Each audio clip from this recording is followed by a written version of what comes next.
Do you ever get sick of people in the wellness space telling you to do your own research? So maybe you go to Google and you stare at it blankly. Maybe you hire someone one-on-one and get really lackluster results. Maybe you're interested in doing online courses, but you just don't have enough time or energy in your days right now, and you know a big course will overwhelm you.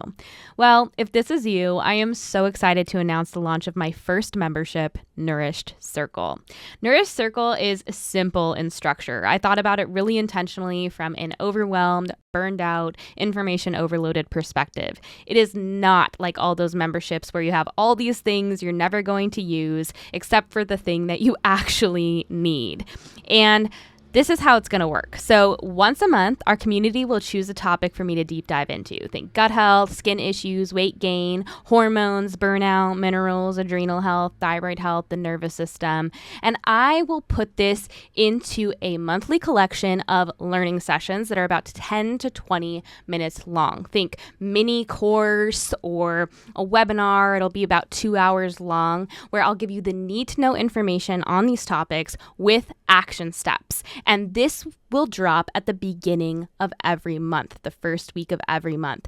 And you'll also get access to resources for further study if you want to. You'll have opportunities to connect with other members. And then at the end of each month, we'll cap off that monthly class with a 2-hour live Q&A where you can ask any of your burning questions from the class. Check out the link in the show notes for more info. Welcome back to the Jessica Ash Wellness YouTube channel, coming to you with another episode of the Fully Nourished podcast. I'm Jessica Ash, functional nutritionist and integrative health coach, and this podcast is really about taking both a scientific and spiritual look at why everywhere you look, it seems like women are so deeply burned out, almost on a soul level or a cell level. I want to explore the physiological and social consequences of this burnout, and also explore together what it looks like to return to our feminine radiance and live fully nourished. With that being said, as a reminder, everything in this podcast is for education and inspiration only and is not intended as medical advice. Please talk to the appropriate professional when necessary, and also use common sense before making any changes to your diet or lifestyle.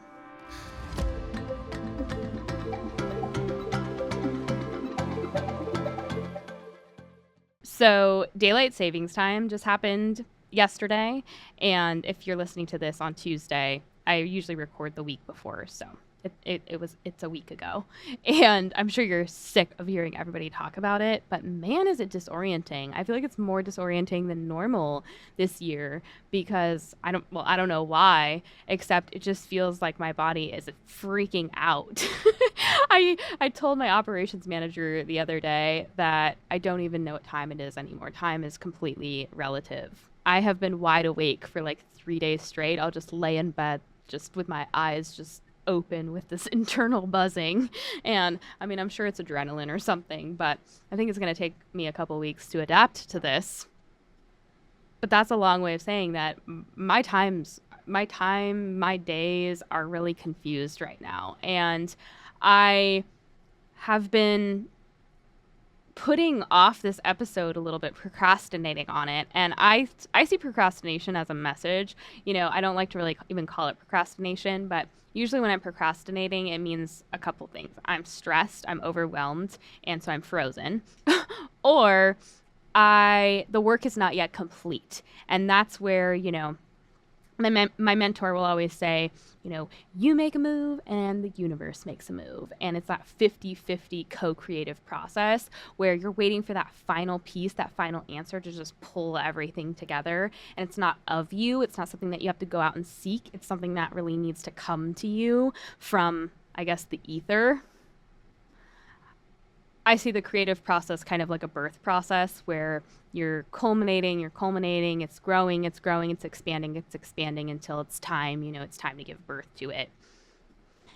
And so I kind of had a loose topic planned for this episode, but it just wasn't quite feeling right. And sometimes during the creative process, if something doesn't feel right or you don't feel it, sometimes you just do it anyways and it ends up being some of your best work. I swear the times when I feel the most uninspired about a topic and I do it anyways, that's the time when you guys have the best feedback for me. You're like, was the most amazing episode, or this was the most amazing thing. And I was like, really? Wow. Again and again, I'm shown evidence of that creative process. Like, it's just all about trust. But there's some times deep down when you are procrastinating because it's just not right. And it's not just that the work's not complete, it's just something doesn't feel quite right. It's like putting a shoe on the wrong foot. It doesn't feel like the right time, or something's not aligning. And it's hard to put my finger on or really explain, but I'm sure you felt that too, where sometimes it's just about waiting. Sometimes it's just about being patient. Sometimes it's just about surrendering. But sometimes there's something that's just not quite right. And I kept feeling like the topic, every time I sat down to really outline it, I just kept hitting a wall. And I finally came to the point where I was like, okay, God, you have a topic in mind and I don't know what it is, so please slap me in the face with it, because like I need to get this done by the deadline. So sorry, Kayla, I know this is coming in quite in the nick of time. For everyone listening, Kayla is my amazing podcast producer. And so yesterday I hop on Instagram stories and we're doing that fun Q&A box where it's like true or false, and you guys submit things and then I have to say true or false. And one of you submitted a true or false that said, you used to be a Christian and now your beliefs are more New Age. And so I went on to say false, and then I said I would have thought this about myself 5 years ago when I was driven by fear and mental inflexibility. But I used to be hypnotized and brainwashed, but now I can finally see. Deep nourishment, deep surrender, and trust has allowed me to see truth with a capital T. It is inescapable, which is why so many Christian women in the pro-metabolic space are having a really hard time healing. Their bodies and subconscious minds are telling them something very different than their conscious programming is, and they are afraid of expanding. So it feels like internal chaos. I am closer to God and understand him more than I ever have in my life.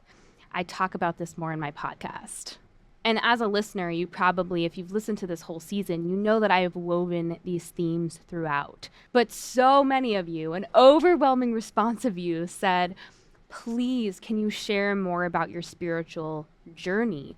I'm someone that's struggling with this exact thing, and I really want to hear more about this. And it brought to my mind how, I think it's almost 2 years ago now, it's in my legalism highlight, if you're on Instagram, how I one day, off the cuff, I had not really talked about my spiritual beliefs or anything like that, but off the cuff, I don't know what it was a fit of rage, I went off in my stories about legalism in the church. And I haven't rewatched it since, because it's really hard to be vulnerable and then also watch your vulnerability. Sometimes it's like so cringy.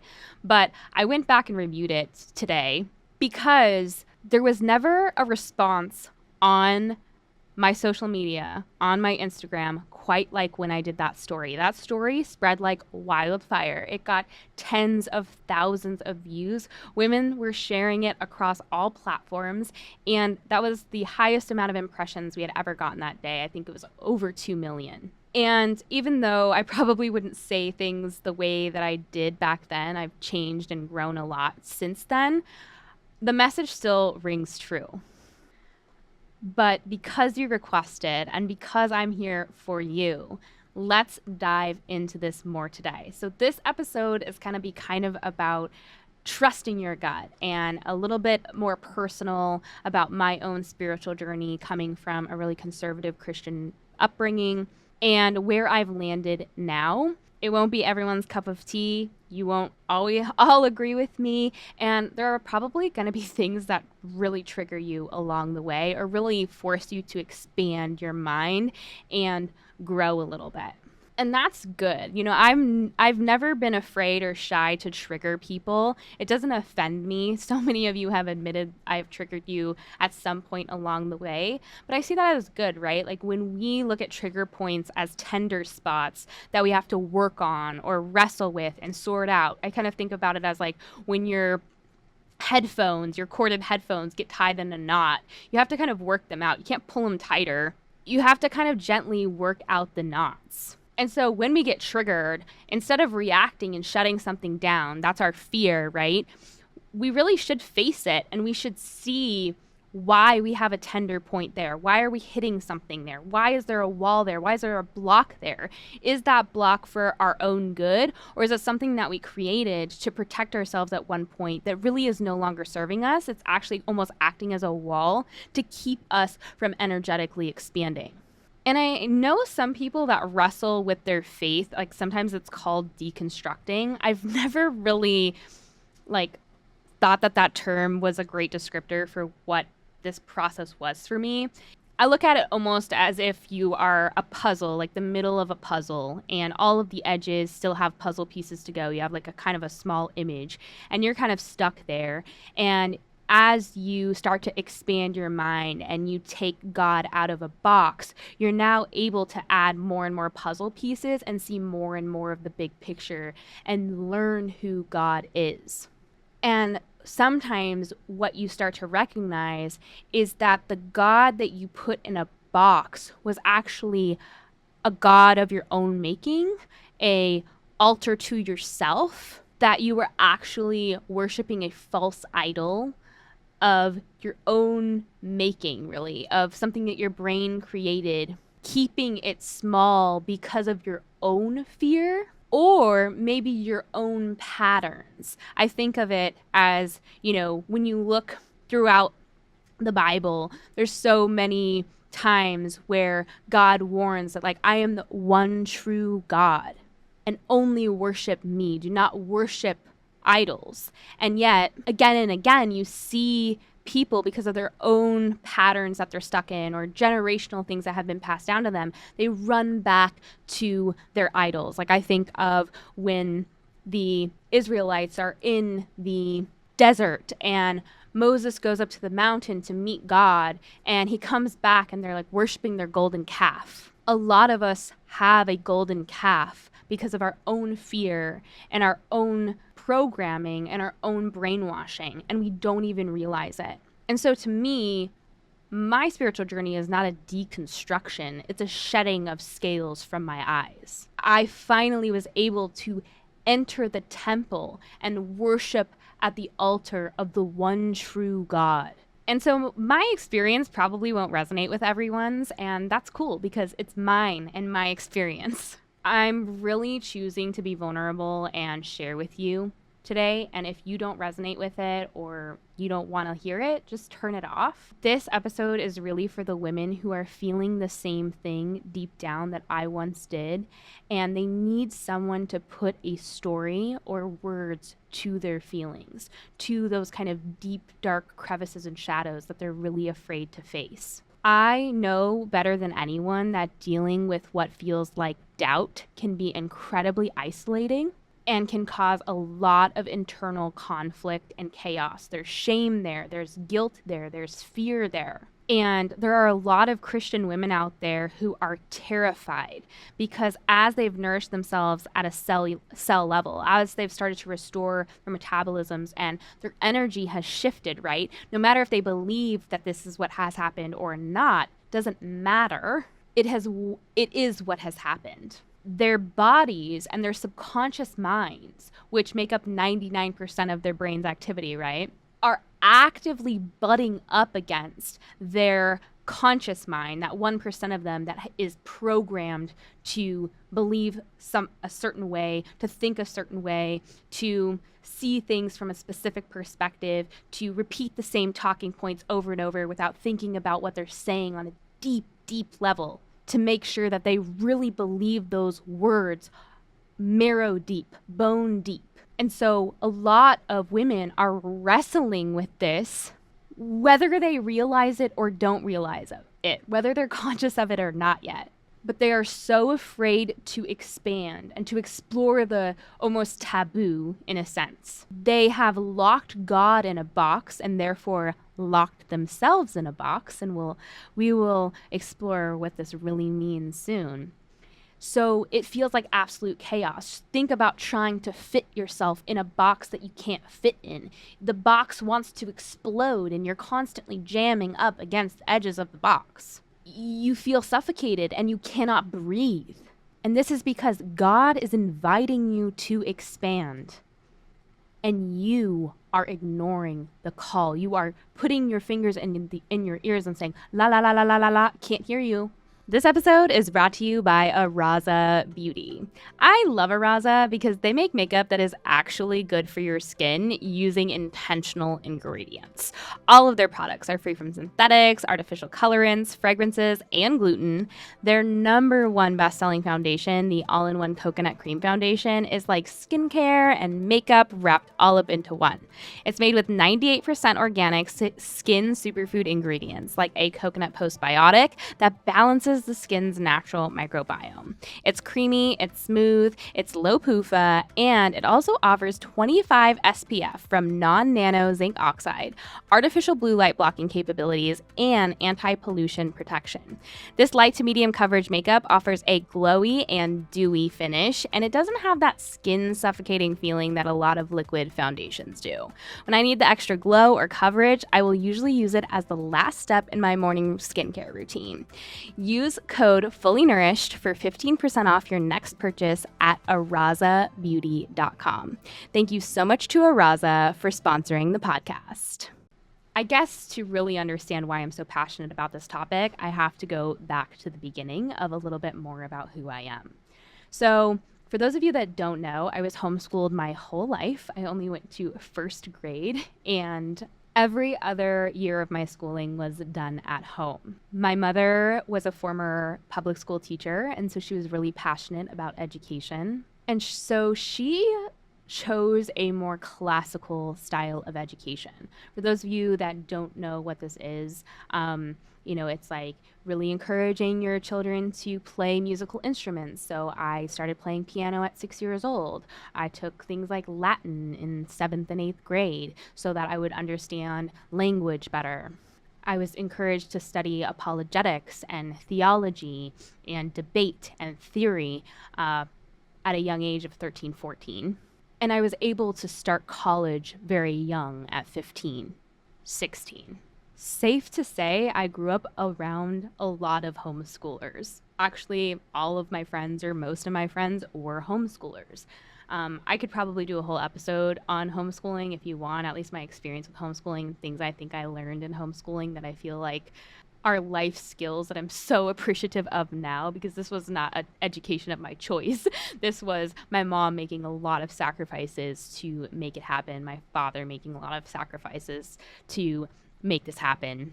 And as an adult, I now really truly see like how fortunate I was to have that. But while it was happening, I was just a kid, right? Like I was a kid that wanted to do things that other kids wanted to do. And I felt kind of weird. And, just like with anything, there's weird people and there's normal people. But I guess really all of us are just weird. We're just different layers and levels of weird. But I did grow up around a lot of homeschoolers. But I also grew up in the evangelical space. So think like Calvary chapels, typical megachurch, starts with a concert, ends with an emotional sales pitch, an altar call maybe to put the cherry on the top of it. Really got to get people emotionally moving with the music and then just bring it to a crescendo throughout. But I was really involved to the point where I was really involved in the church to the point where people would recognize me on the street for years, even after I left, which made for some really awkward conversations, I'm not going to lie. So that is what I really grew up in. But in high school, I started to attend a Calvinist church, they have rebranded now as a Reformed church. Reformed theology. And so I don't do things half-assed. Like I never have. I'm sure if you've been a long-time follower, you know this at this point. Like I am not a half-assed individual. I have to go 185%. Like if I'm going to do something, I'm going to do it right. So safe to say that when I realized that there's no doing life right, it really threw a wrench into my whole life existence. So I read the Bible every year from like when I was like 11 years old. Like I'm trying to really truly understand what these adults and these people are saying, because like I think even at a young age I recognized the amount of just hypocrisy and baloney, and I was really confused. Like I think I was just like, okay, they're saying this but they're doing this, like okay, what's the answer? Because that's how my analytical mind is working. I'm like, well, you're saying this and you're doing this, so like where's the answer? Like what is the right way to do it? When I started to get really involved in this church that had a really different theology, I really wanted to understand it on a deeper level, because they kept saying like, this is it. Like this is the, this is the true interpretation of the Bible. And I'm like, oh, I found it, And so I start reading Spurgeon, Churchill, Piper, Keller, Carson, Edwards, Pink, Mahaney, Hodge, MacArthur. Like I am just eat, breathe, sleeping this stuff. So much so that I actually want to go to the seminary that these people are being taught at, because I really just want to understand it deeper. But I was told I wasn't allowed because I was a woman. Now that I know what I know about Calvin and how Calvin was just a nut job and not spiritual or Christian at all, I feel really weird about this. Like I should have just looked that up a little bit, looked up his life story. It would have saved me a lot of time reading. But you live, you learn. I start going to Bible college for a few semesters, like in between my multiple jobs. Like you guys know how I approach health and wellness. That's not just how I approach health and wellness. Like I approach life that way. And this is why I think I have such severe nervous system dysfunction. Like I have really had to explore why that is, why I operate that way. And some parts of it is my personality, but some of it is definitely more reactive or learned patterns. And so over time, this has really shifted, but I still am who I am. And so I will say that, like, I know that not all churches operate the same way. I understand that what I'm saying is like sometimes generalization. And I want you guys to know that it is pretty common for churches to operate in a very weird way. And I know people will say, like, churches aren't perfect and people aren't perfect and you're never going to find a perfect church. And I know all the talking points, but, like, can we stop saying talking points and actually conversate about it and talk about why that might be?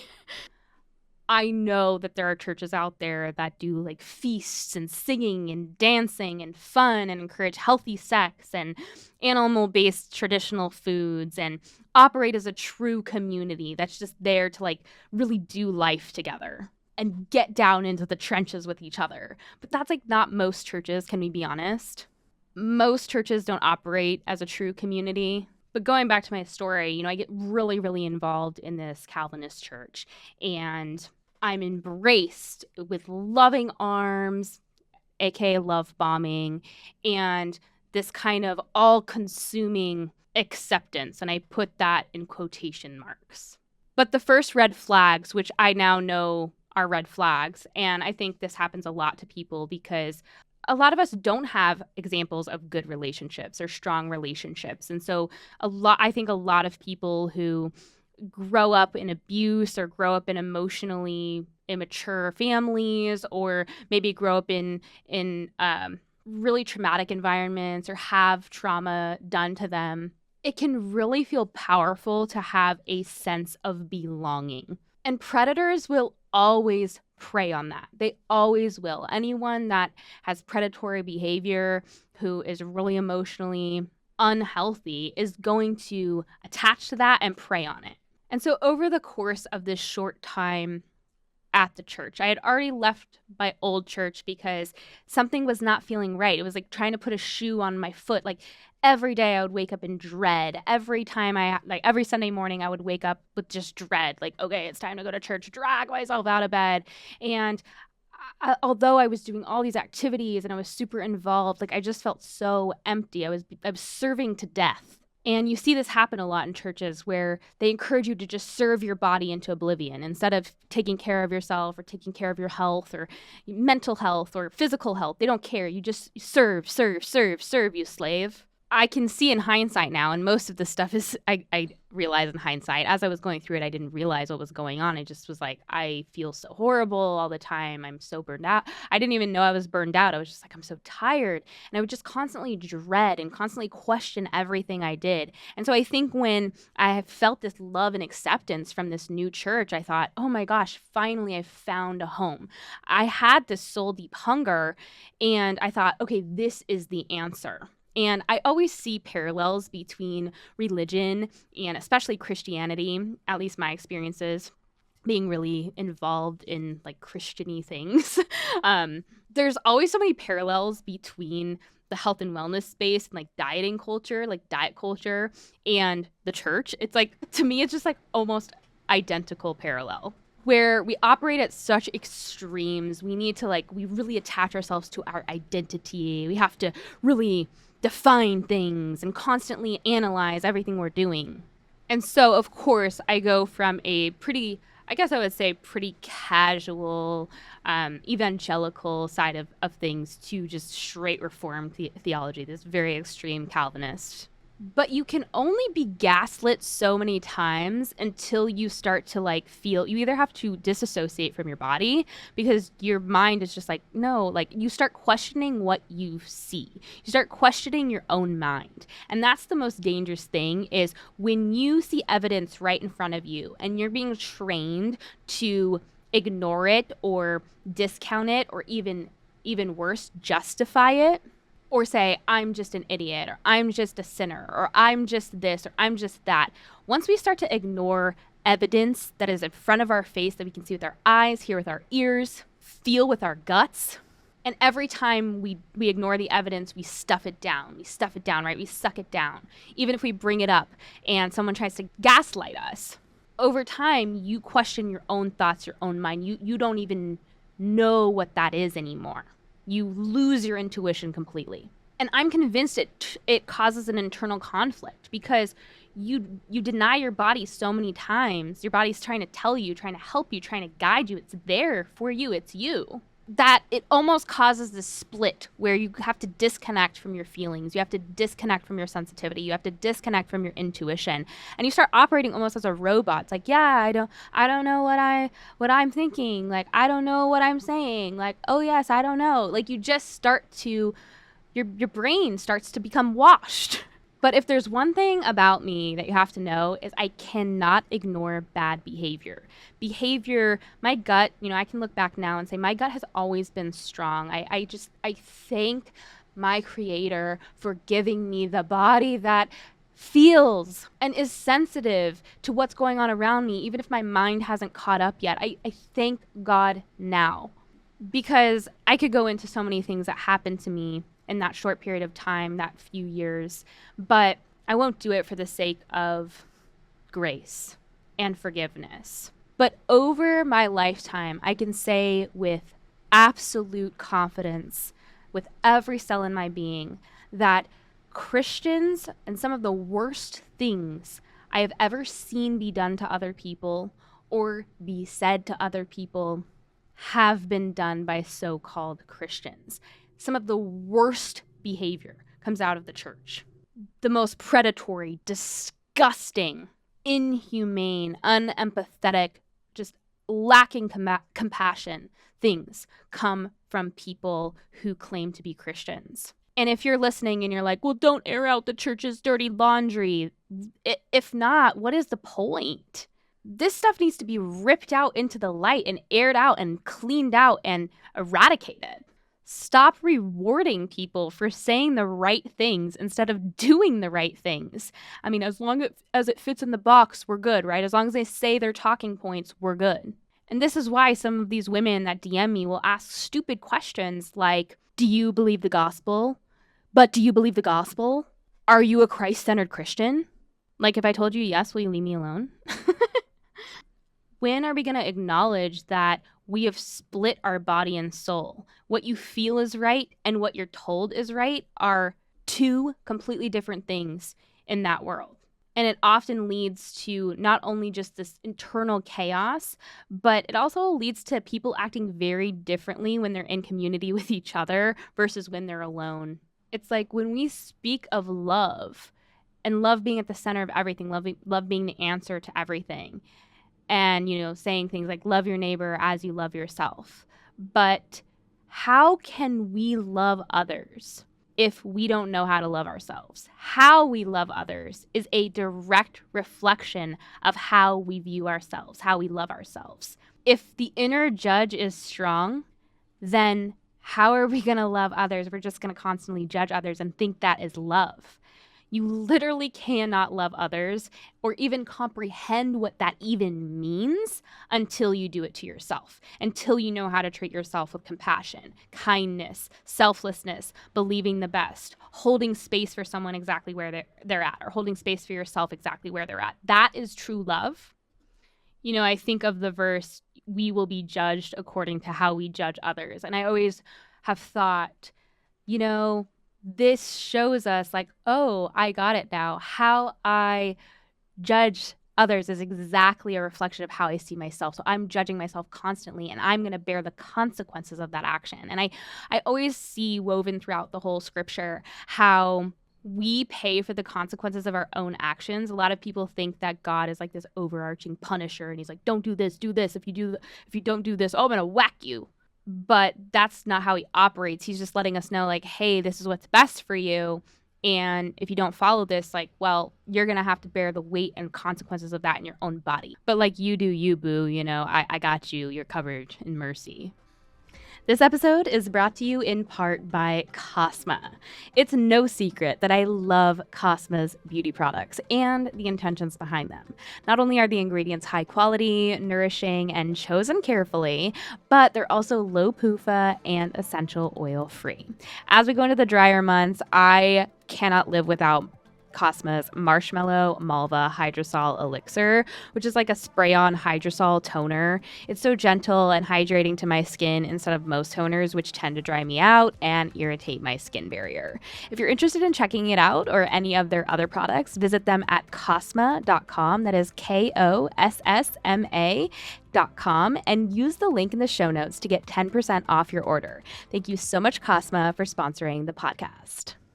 And so it's interesting because, I have to say, like, people in the evangelical space are really dysfunctional. Like, I'm not going to lie, but I have never, and I mean never, I have worked with people that are in various levels of ill health, but I have never met a group of more sick or depressed or self-repressed people than I have in the Reformed Church. They're just, like, the women specifically, like, they're just so tired and haggard. They're in a religion of their own self-loathing and shame that they bear it on their faces. Like, you can just see it on them. Like, they're just so weary. And of course, right? Like, second guessing everything you do, constantly being in a state of fight or flight, hyper vigilant. Like, oh no, should I do this or should I do this? What does this mean to God? What does this mean? Constantly analyzing every little step you take. Absolutely no self-trust. Absolutely no belief in the Holy Spirit, truly. They'll say that is a check mark in their theology, but absolutely no belief in it. And I see this from like a body perspective, like where thought goes, energy flows. Whether we believe that or not, it's happening. So we might as well just get on board. But despising yourself and trying to change who God made you to be, like fitting yourself, you are square and you're trying to fit yourself into a round hole. It's like you're trying to change who God made you to be. Is it possible the reason why you feel so horrible or you suffer from all these autoimmune issues or all of these food sensitivities is because you are constantly attacking yourself? You're constantly attacking your very core. And so your body's like, okay, I guess we're attacking ourselves. And the energy just flows in that direction. And on a deeper level, how miserable it is to obsess over constantly how lowly and pathetic you are and how much of a dirty, rotten sinner you are.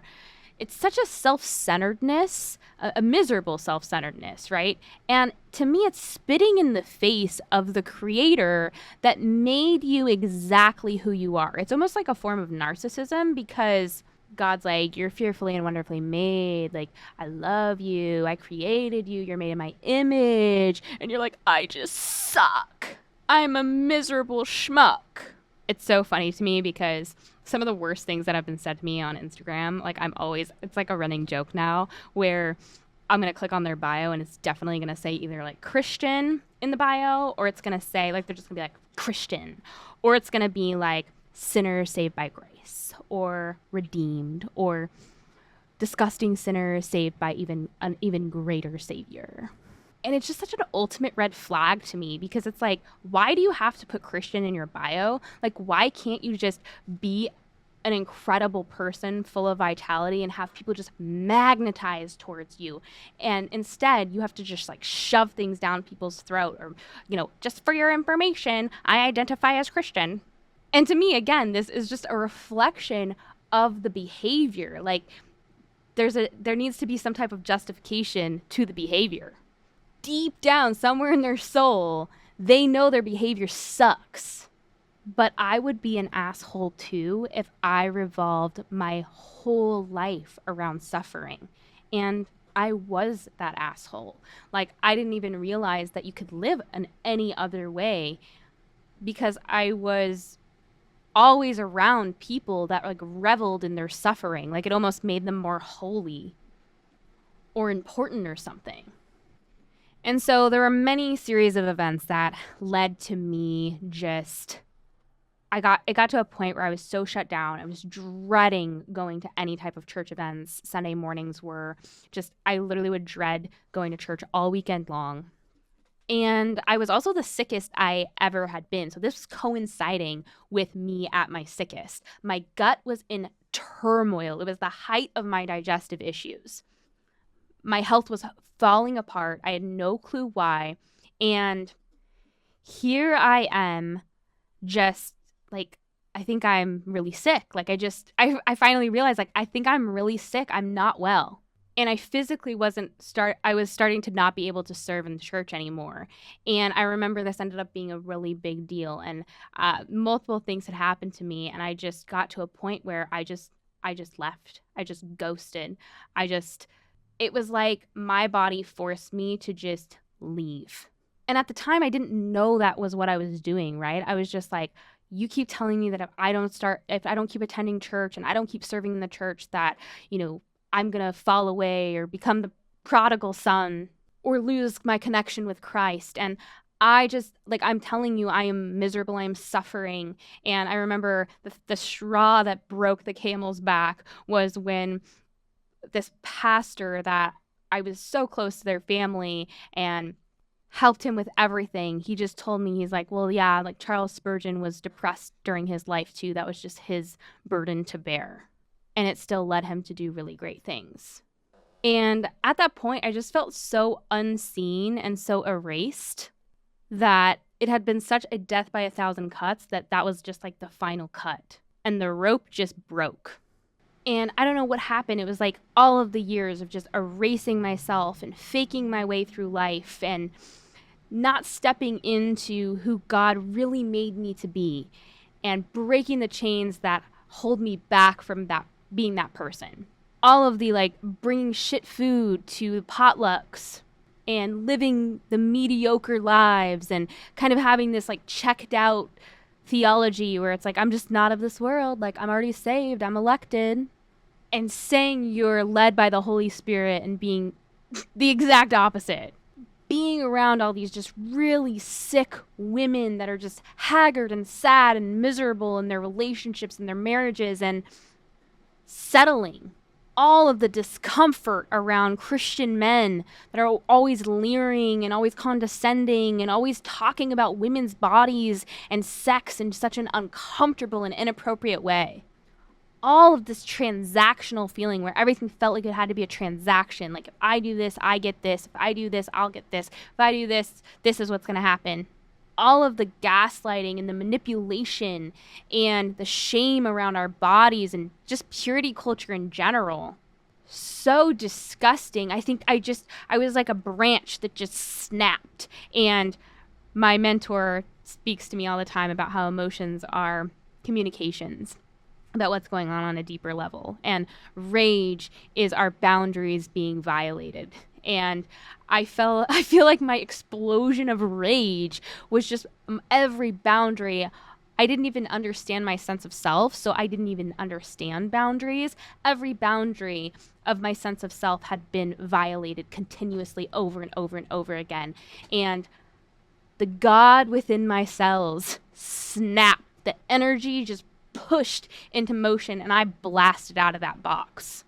And I never, ever, ever wanted to watch another one of those shitty concerts where the worship leader gets his 15 minutes of fame and the car salesman gets up there and convinces you what a piece of shit you are and then tickles your senses and you go on your merry way. Like, I never wanted to deal with it again. I shed it like a skin, and it disgusted me. It was like claustrophobia. Like, I just need to get out of here.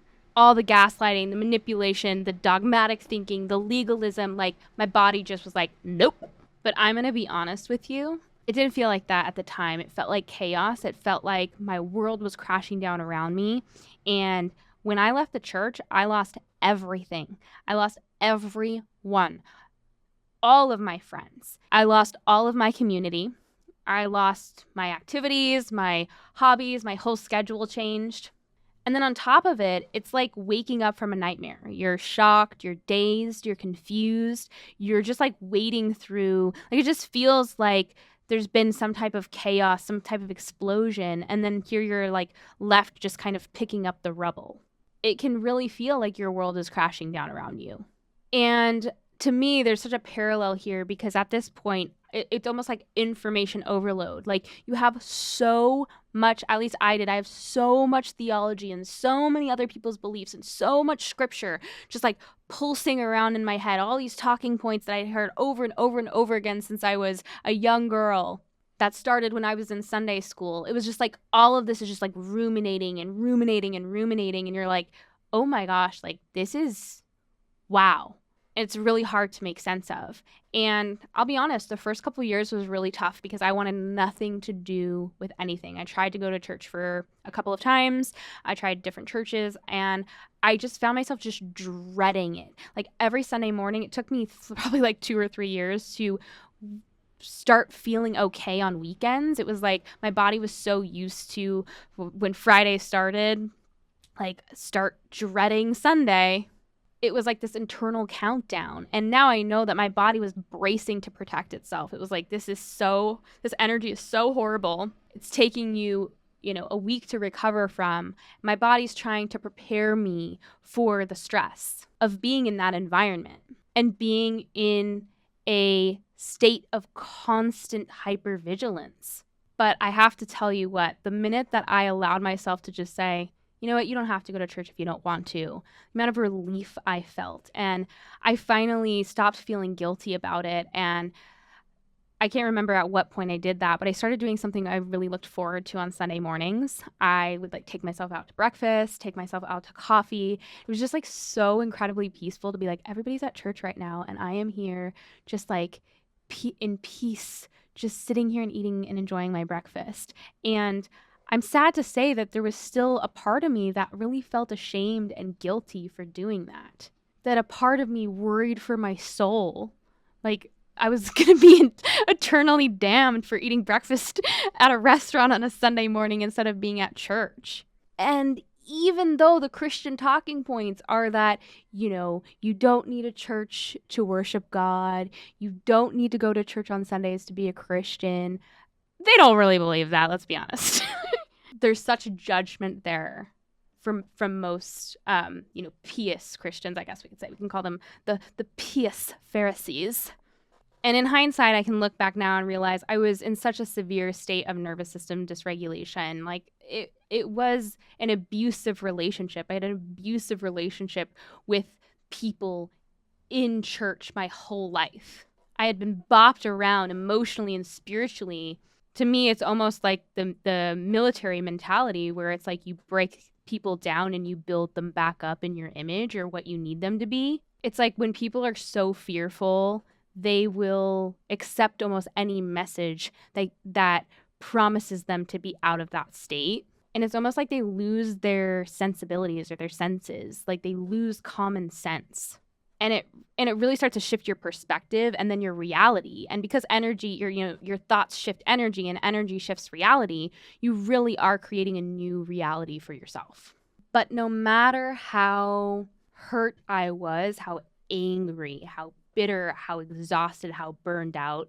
I didn't want to even think of the church. I didn't want to look at a Bible. I didn't want to hear anything from anyone. It was like I was so just like overstimulated. I was done. Even through that time, I can look back now and just say, like, God carried me. I was in a life raft, free floating, no direction, no sense of self, alone. And nobody I knew was going through what I was going through.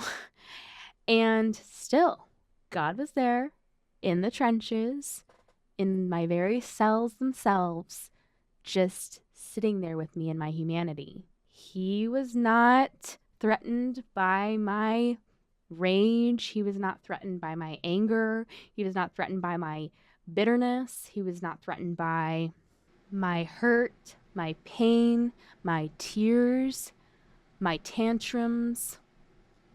He just let me have it. He just let me have my moment. He let me have the space I needed, and he just held me there. And so I know so many of you want resources. You want to know how I got from there over a decade ago to now. And I will continue this story in part 2 of this episode. I feel like this has gotten really long, and I will see you in Thursday's episode for part 2 of Using Our Gut Instincts. My spiritual journey will continue, and I'll talk about how I got from there to here. Thank you so much for listening to the Fully Nourished podcast. I hope today's episode resonated with you. And I want to give a special thank you to our sponsor, Araza Beauty. If you want to check out Araza's products, visit them at arazabeauty.com and use the code Fully Nourished, all one word, for 15% off your order. If you enjoyed the episode and want to support the podcast, please share about it with others, share about it on social media, like this video, and subscribe to the channel. I really rely on amazing women like you in our community to spread the word about the podcast. And I also really value your opinions and feedback. So if you have any topics you'd like me to discuss or guests you'd like me to bring on or be made aware of, please go submit those to me at jessicaashwellness.com/podcast. If you want to stay in the loop about new episode drops or get more content, please visit me at Jessica Ash Wellness. Or if you want in on our Sunday tea newsletter, make sure to go and subscribe for that at jessicaashwellness.com/email-subscribe. Thank you so much for listening, and I will see you soon.